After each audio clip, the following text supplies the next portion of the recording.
আজ গুরু পূর্ণিমা। এই গুরু পূর্ণিমাতে আমার বাড়িতে সত্যনারায়ণের আরাধনা করা হয়েছে।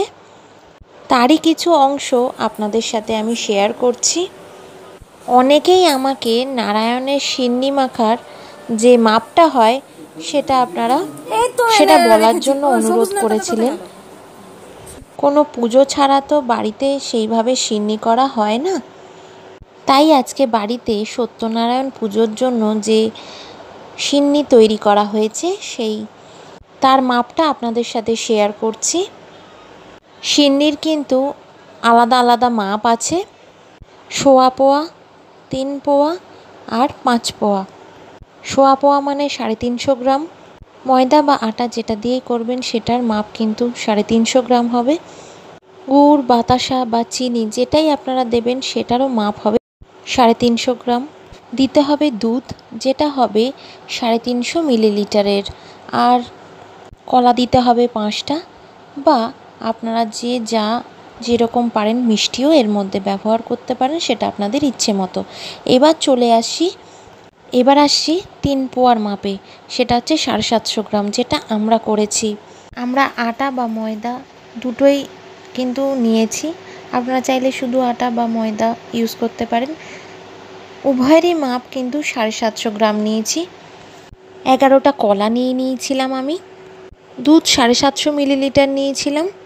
আমি এখানে বাতাসা ইউজ করেছিলাম 750 গ্রাম। আপনারা কিন্তু বাতাসার জায়গায় চিনি বা গুড় দুটোই ব্যবহার করতে পারেন। অবশ্যই তার মাপ হবে 750 গ্রামে। আর 5 পোর মাপে যদি করতে চান তাহলে 1 কেজি 250 গ্রামের। আর কলা হবে 21টা। আর দুধের মাপ হবে 1 লিটার 250 মিলিলিটার। ইভেন বাতাসাও আমরা 750 গ্রামই দিয়েছি। এবার একটা বড় গামলার মধ্যে সমস্ত সিন্নির সরঞ্জামগুলোকে সাইডে করে রেখে দেব আর গুছিয়ে এবার মেখে নেব। এখানে আমি কিন্তু নারকেলটা কুড়িয়ে নিয়েছি। প্রথমেই কিন্তু আগে সিন্নিটাকে নিবেদন করব, তারপরে মাখা হবে।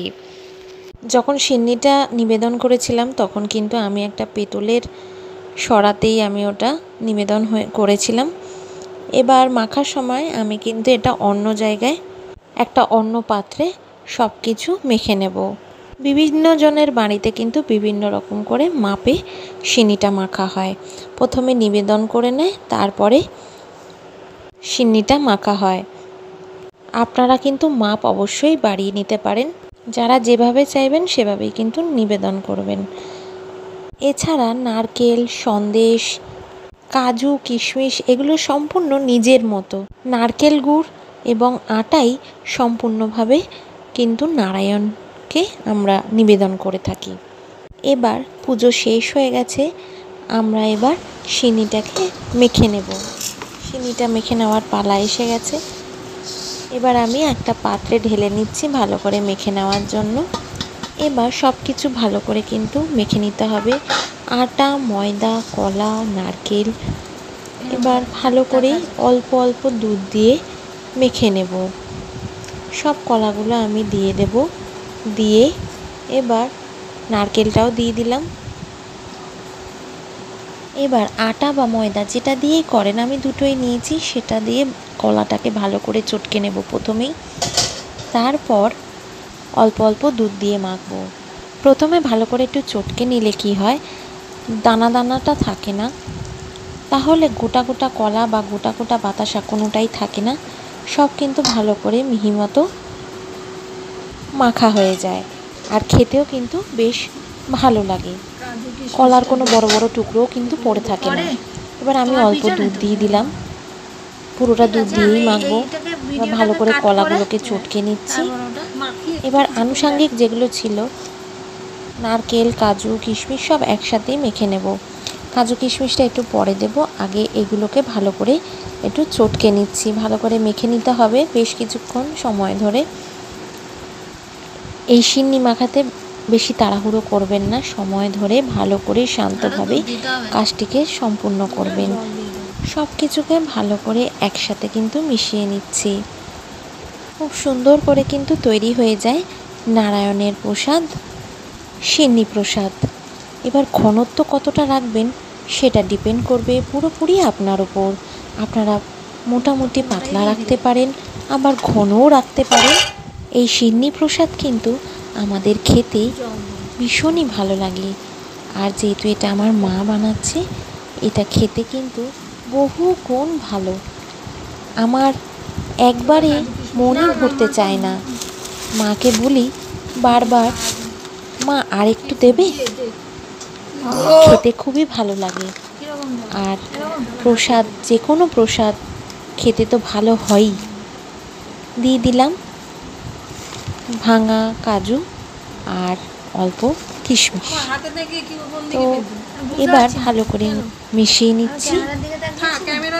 সিন্নি মাখা কিন্তু আমাদের একদম হয়ে গেছে। ঠিক এই ঘনত্বেরই কিন্তু আমরা সিন্নি মেখে নিই, আর এরকমটাই কিন্তু আমারও খুব ভালো লাগে। চিনির পরিমাণটা একদম ঠিক। এবার পুজোতে যে ফল প্রসাদ দেয় সেগুলো দিয়ে কিন্তু সাজিয়ে নিয়েছিলাম। ওপর থেকে অল্প নারকেল কোড়ানো আর অল্প কিশমিশ দিয়ে দিয়েছিলাম। আশা করি আমার ভিডিওটা আপনাদের ভালো লেগেছে। সবাইকে জানাই গুরু পূর্ণিমার অনেক অনেক ভালোবাসা, আন্তরিকতা এবং শুভেচ্ছা। আপনারা আজকের দিনটা খুব ভালোভাবে কাটান, বড়দের আশীর্বাদ নিন, গুরুদেরকে প্রণাম জানান। অবশ্যই ভগবানের স্মরণ করুন আর ভগবানের দ্বারস্থ হন। ওম নমঃ শিবায়। জয় শ্রীকৃষ্ণ, জয় সত্যনারায়ণের জয়। আপনারা অবশ্যই ভালো থাকবেন, সুস্থ থাকবেন, সাবধানে থাকবেন। আর ভিডিও ভালো লাগলে অবশ্যই লাইক, শেয়ার অ্যান্ড সাবস্ক্রাইব করার অনুরোধ রইল। ধন্যবাদ।